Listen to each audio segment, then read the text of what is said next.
السلام عليكم، عاملين ايه؟ يا رب دايما تكونوا بخير وفي احسن حال. عندنا النهارده عيد ميلاد جامد جدا، هتعرفوا ان شاء الله هو بتاع مين دلوقتي. تعالوا كده نشوف هنعمل ايه مع بعض. تعالوا نفرح الناس اللي بنحبها باقل التكاليف، بحاجات بسيطه جدا عندنا. ممكن نعمل لهم اي حاجه كده تحسسهم ان احنا فاكرينهم ومش بننساهم. حاجه بسيطه كده تفرح قلوبهم. طبعا في ظل الظروف اللي احنا فيها والضغوط، الناس كلها مضغوطه. فتعالوا نطلع كده ونطلع نفسنا من كل الحاجات دي، ونعمل حاجة كده بسيطة مع بعض تفرح كل اللي حوالينا. يلا بينا نسمي الله ونصلي على الرسول، وندخل على الفيديو بتاعنا نشوف هنعمل ايه مع بعض. هنشوف الجمال ده كله هنعمله ازاي مع بعض في الفيديو. وطبعا ما تنسوش تحطوا لايك للفيديو بتاع النهاردة، ولو اول مرة تشوفوا القناة يا ريت تشتركوا فيها وتفعلوا الجرس عشان يصلكم كل الاشارات الجديدة. اعملوا كده، اضغطوا على الجرس اللي تحت، فعلوا الكل علشان يصلكم كل الاشارات اللي انا بعملها. كل فيديوهات تجيلكوا اول باول كده على طول، اول ما تنزل على طول على القناة. يلا بقى كده نشوف هنعمل ايه مع بعض. اتكلمنا كتير قوي، وتعالوا نشوف فرحتهم ازاي وعملت لهم الحاجات الجميلة دي ازاي. يلا بينا يلا بينا. هنا جبت معايا 4 بيضات، هبتدي كده انزل بال4 بيضات مع بعض على الخلاط على طول. عندك بقى عايزة تستخدمي الخلاط المضرب يعني اليدوي ماشي، عايزة تستخدمي المضرب الكهرباء ماشي، بس طبعا المضرب الكهرباء او الخلاط هيكون احسن معاكي وهيطلع لك نتيجة حلوة جدا.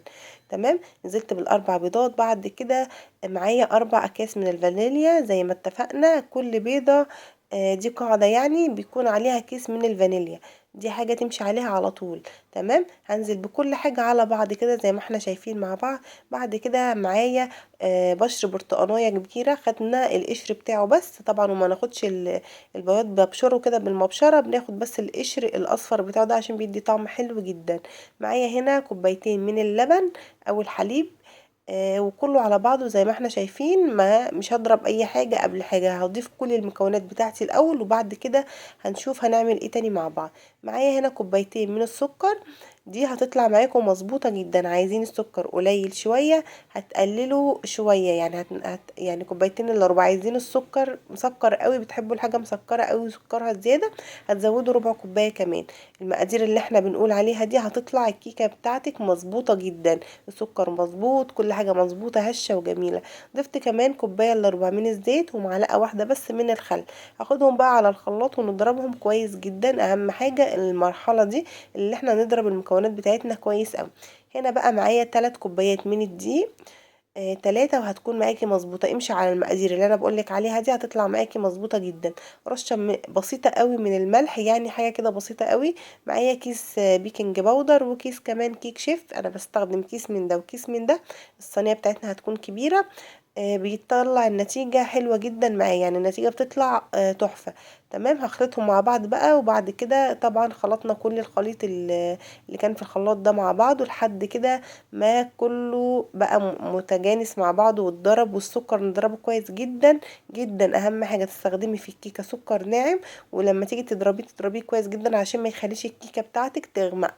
الناس اللي بتقول الكيكة بتغمق مني دي بتكون يعني من السكر بيكون ما تضربش كويس، فبيتكرمل مع الكيكة وهي بتستوي فبيغمقها.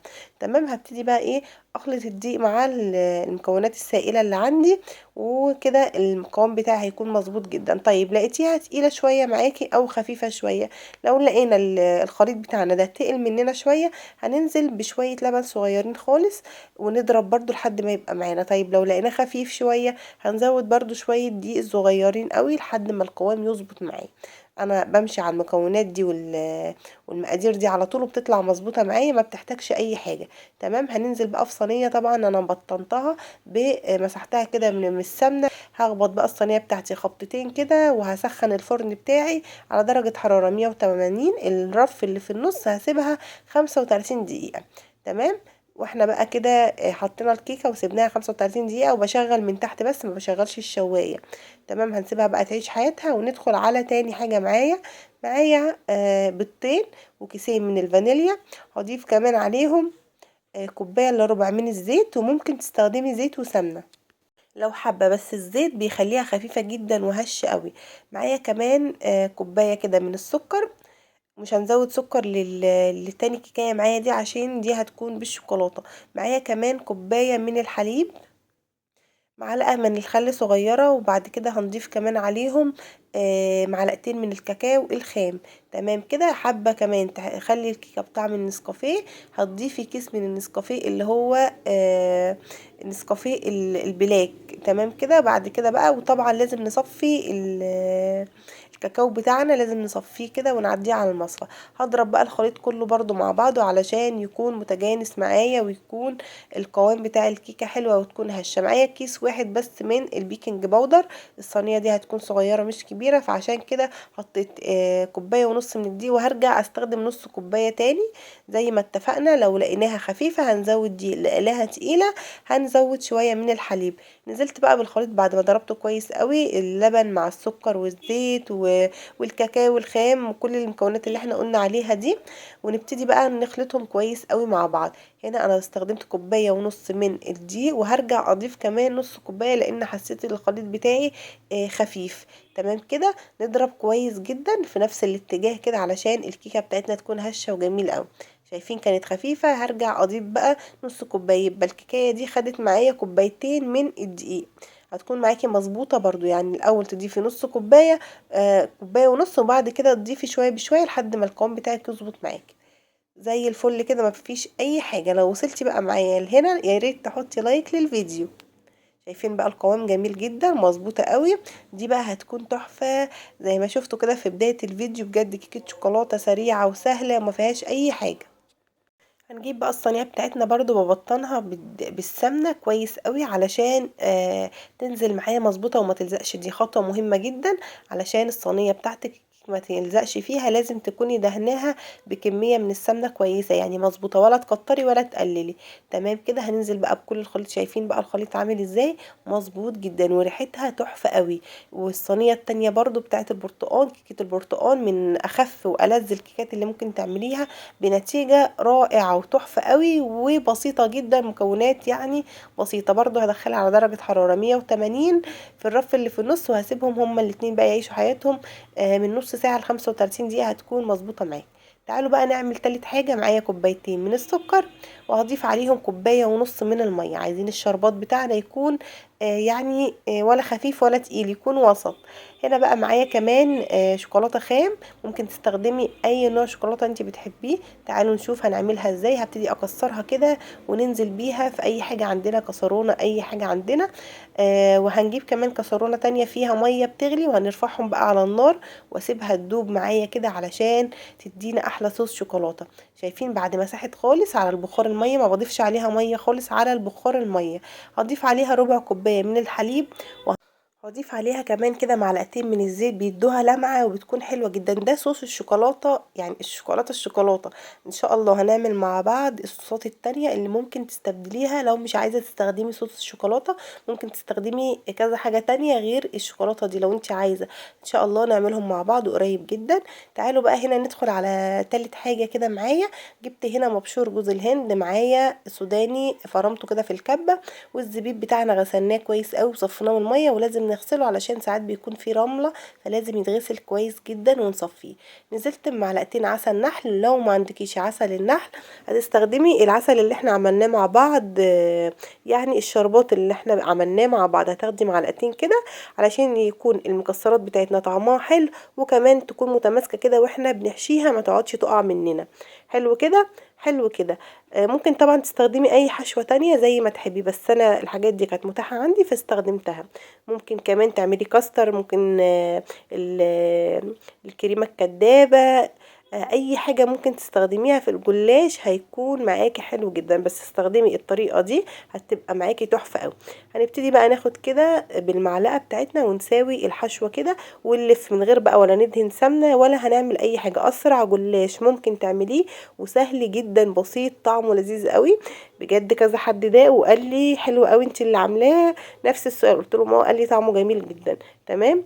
هبتدي الفه كده. ممكن تلفيه بقى بالطول او بالعرض زي ما تحبي. انا هكمل بالعرض كده احسن علشان تدينا كمية اكتر، وكمان تكون ما تكونش يعني سميكه قوي معايا. تمام كده هبتدي اعمل نفس الخطوات زي ما احنا شايفين مع بعض، ما بدهنش سمنه، ما بدهنش زيت، ما بعملش اي حاجه. هنشوف هنسويه ازاي وهنعمل فيه ايه بعد كده. سريع جدا بسيط قوي ما فيهوش اي حاجه. هنبتدي بقى نخلص كل الكميه بنفس الطريقه. انا عملت نص اللفه اللي عندي، بس دي عباره عن نص لفه من الجلاش، النص كيلو. هبتدي بقى اقطعه كده طبعا قبل ما يستوي، علشان لما يستوي مش هينفع نقطعه، هيكون بقى مقرمش معانا كده ومش هيتقطع.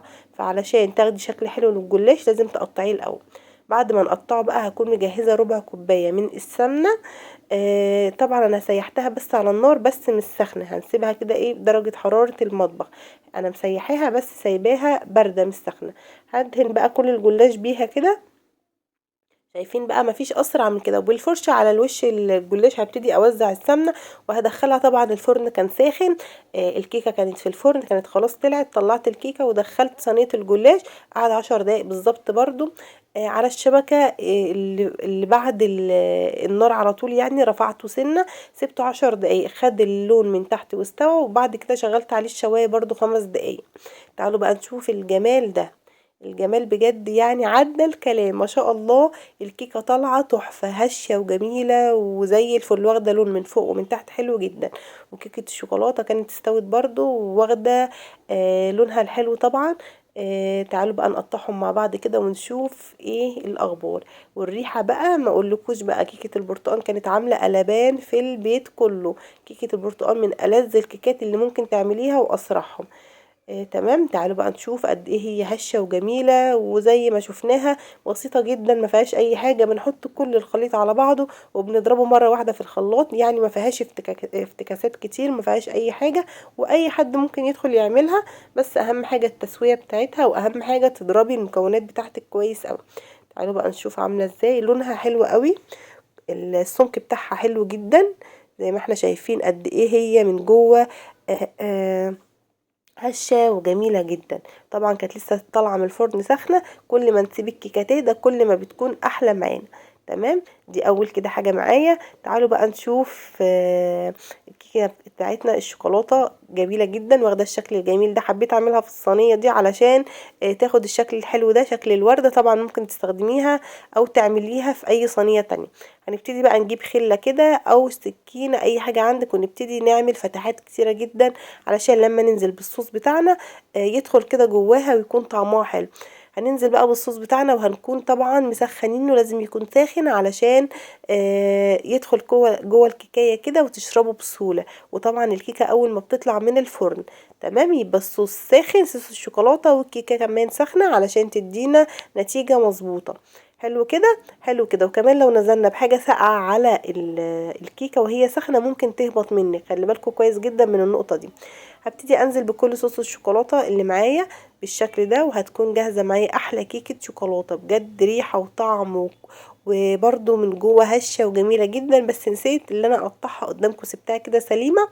طبعا بقى زي ما قلت لكم عيد ميلاد، يعني كنت عايزاها سليمه زي ما هي كده عشان يفرحوا بشكلها. تمام. كده جاهزة معايا، وكيكة البرتقال جاهزة معايا. تعالوا بقى نشوف برضو الجلاش بتاعنا هيكون شكله عامل ازاي بعد ما سيبناه 10 دقايق بس في الفرن مش اكتر. هزين بس كيكة الشوكولاتة كده بمبشور من الشوكولاتة، سبت قطع على جنب، ابتديت ابشرها بالمبشرة وضفتها كده على الكيكاية من فوق. وكمان هضيف رشة بسيطة قوي من الجزء التاني على من جوز الهند على الجزء التاني من الكيكاية. يعني خليت كده عملت لها شكل بسيط كده ظريف بحاجات بسيطة قوي. يلا بينا بقى ندخل على تالت حاجة معانا، وهو الجلاش اللي كان طعمه بجد خفيف وطعمه تحفة جدا. هنزل بقى بنص كوباية كده من الحليب وهو ساخن، والحليب ساخن علشان يكون طري معايا. يعني لو بتحبوه طري، مش هيكون طري قوي ومش هيكون معجن يعني، ومش هيكون ناشف قوي، يعني هيكون مظبوط معاكي. نص كوبايه بس من الحليب وهتختفي، مش هتشوفيها ولا حد هيحس بطعمها ولا اي حاجه.